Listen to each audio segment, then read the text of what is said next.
Jadi sebetulnya banyak juga jurnalis yang ya dungu juga karena sekedar memberitakan hasil survei. Dia nggak behind the menggali scenes-nya apa yang terjadi di situ tuh. Jadi itu poin saya, ya cobalah juga jurnalis jadi cerdas supaya kita bisa hukum lembaga-lembaga survei yang tidak terbuka bahkan manipulatif. Jadi intinya jangan percaya survei, tapi dibaca aja. Ya boleh dibaca tapi setelah itu ya buang tong sampah lah.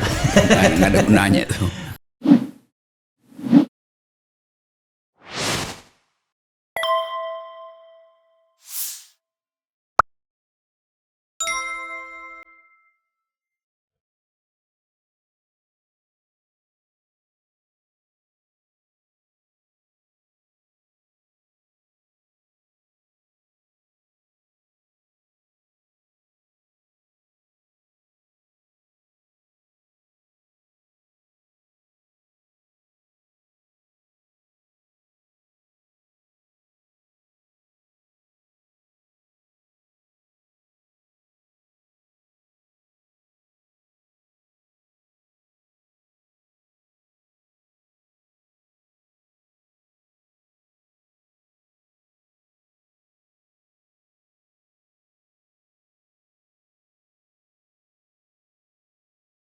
Nah ini, salam Bang RH, bagaimana pandangan Bang RH dan RG tentang revisi undang-undang atau rancangan Kitab Undang-Undang Hukum Pidana, terutama tadi kita dari sisi filsafatnya mengenai perlindungan terhadap pejabat-pejabat publik termasuk presiden.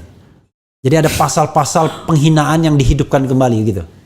Iya, dari segi istilah martabat presiden itu nggak ada di dalam konsep ilmu pengetahuan.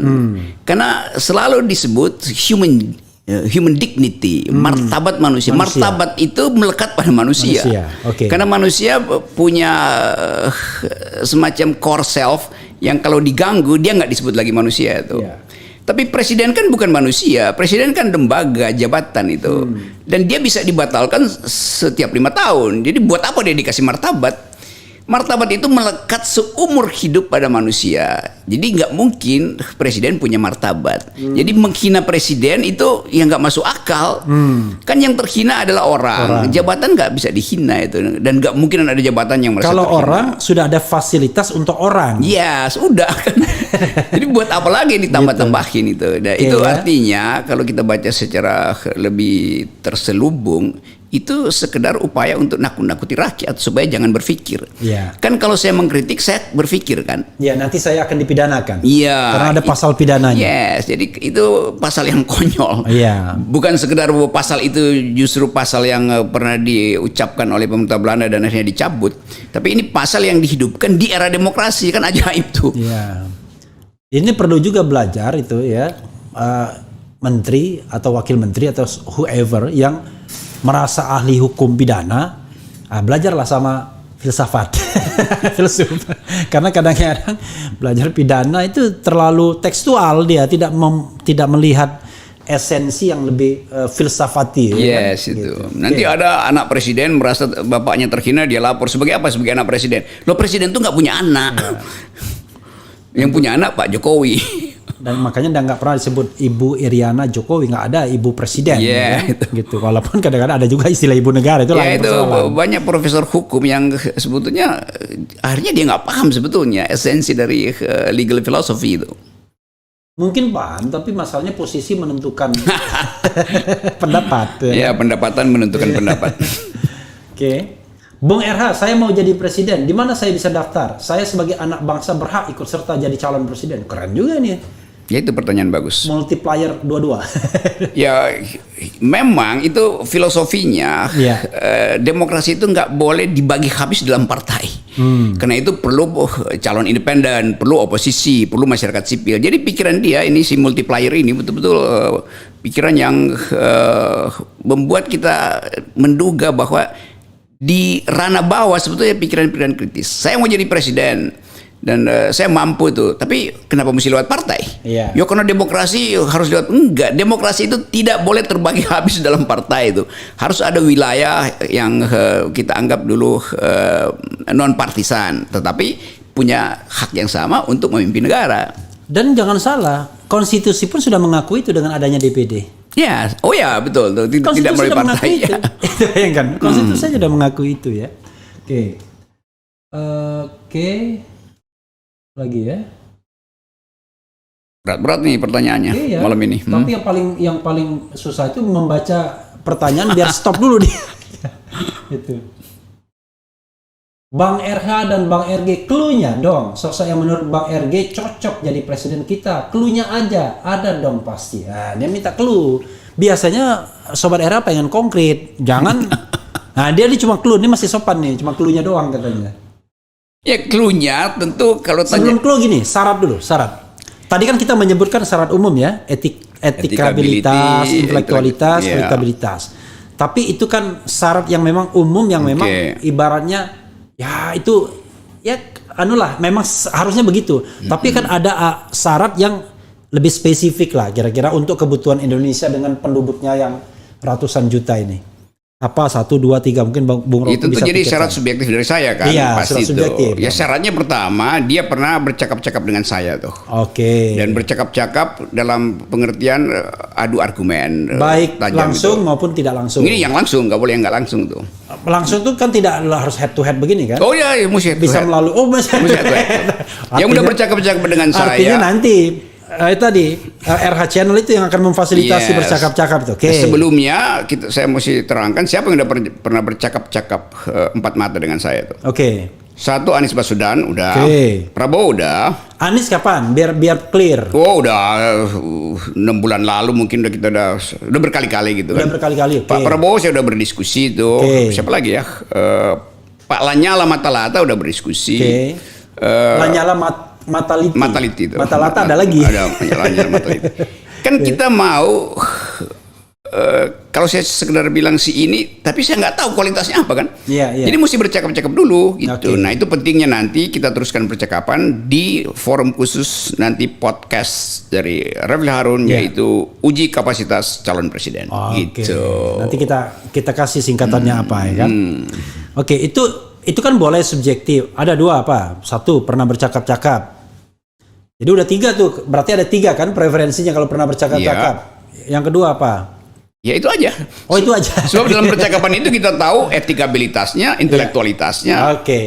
Dan terakhir tentu nanti kita buktikan bahwa ada lembaga survei yang tidak terlibat konflik of interest melakukan survei. Gitu. Survei yang sesungguhnya, yang sebenar-benarnya. Soalnya ada tokoh survei ternama yang saya yakin temannya Bung Rocky juga mengatakan 2 tangan, ya kan? Tangan kanan survei, tangan kiri sebagai konsultan politik. Kalau surveinya tidak menguntungkan nggak dikeluarkan, atau dia bisa putar-putar metodenya atau cara penyajiannya dia ubah sedemikian rupa sehingga menguntungkan yang di tangan kirinya tadi. Itu kan soal etika juga. Ini lagi di Twitter kemarin tuh atau media massa Pak, saya baca lagi ada duel antara Anies dan Saiful Mujani Research Center tuh. Soal mau makan makan babi begitu ya.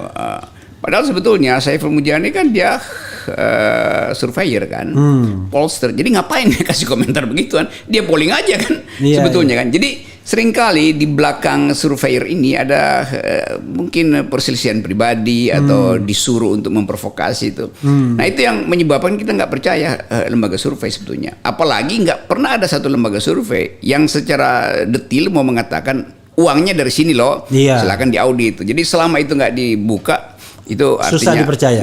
Itu main-main margin of error. Padahal sebetulnya dari awal udah error. Jadi sebenarnya errornya nggak ada marginnya. Tapi satu lagi Bung yang menjadi persoalan adalah sering sekali surveyor itu yang dia diamanatkan untuk menyampaikan sesuatu based on data yang dia dapatkan, ya kan, sebaik-baiknya, seilmiahnya. Tapi dia juga berfungsi sebagai tadi bukan hanya konsultan, sebagai pengamat politik. Ya kan? Kalau pengamat politik kan beda lagi tuh. Kadang-kadang ini sebenarnya Anda mau menyampaikan survei atau Anda menyampaikan preferensi atau keinginan Anda, kan akhirnya blur. Karena media juga kadang-kadang menempatkan pollster itu sebagai pengamat politik juga jadinya. Lalu blur semuanya. Itu hak mereka, tapi hak media justru untuk menghukum kan. Jadi ngapain dimuat pendapatnya kan? Tanya aja, Anda mau ucapin pengamatan Anda atau hasil survei Anda, dan hasil survei Anda mau jadikan acara untuk mengubah opini publik. Jadi sebetulnya banyak juga jurnalis yang ya dungu juga. Karena sekedar memberitakan hasil survei, dia nggak mau menggali behind the scenes-nya apa yang terjadi di situ tuh. Jadi itu poin saya. Ya cobalah juga jurnalis jadi cerdas supaya kita bisa hukum lembaga-lembaga survei yang tidak terbuka bahkan manipulatif gitu. Oke ya. Jadi intinya jangan percaya survei, tapi dibaca aja. Ya boleh dibaca, tapi setelah itu ya buang tong sampah lah.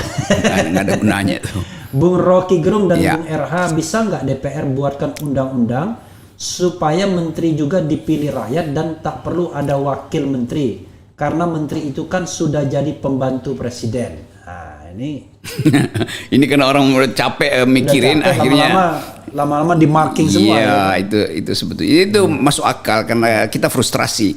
Lihat misalnya Menteri Perdagangan hari pertama udah mengatakan ya kita nggak mungkin subsidi. Kalau kita subsidi kita nggak punya. Kalau kita subsidi minyak goreng kita nggak bisa bangun jalan tol. Jadi ya biarin aja ke pasar kalau gitu kan. Mekanisme pasar yang tentuin. Lalu Anda apa fungsinya kalau diselesaikan di pasar? Anda nggak perlu kan. Iya. Jadi memang ya itu kekalutan dan kekacauan itu membuat rakyat akhirnya datang dengan ide yang radikal. Ya kita pilih aja juga menterinya kalau gitu. Tapi ini ada yang ngatain Rocky Gerung khusus ya kan? Nah, bagus betul tuh. Coba dibaca keras-keras. Lewat lagi dia. Nyekrol sendiri dia. Mana tadi? Tapi intinya adalah dia bilang begini tadi. Hey Rocky katanya, siapa yang mau percaya Anda? Paling 0,05% rakyat yang percaya Anda. Jangan banyak ngomong kau, kira-kira begitulah. Ya, itu udah hafal siapa yang lakukan itu kan. Kalau dia nggak percaya saya, ngapain dia tungguin saya? Iya nih. Buat bikin pertanyaan. Dan itu. Ini sudah menit keberapa?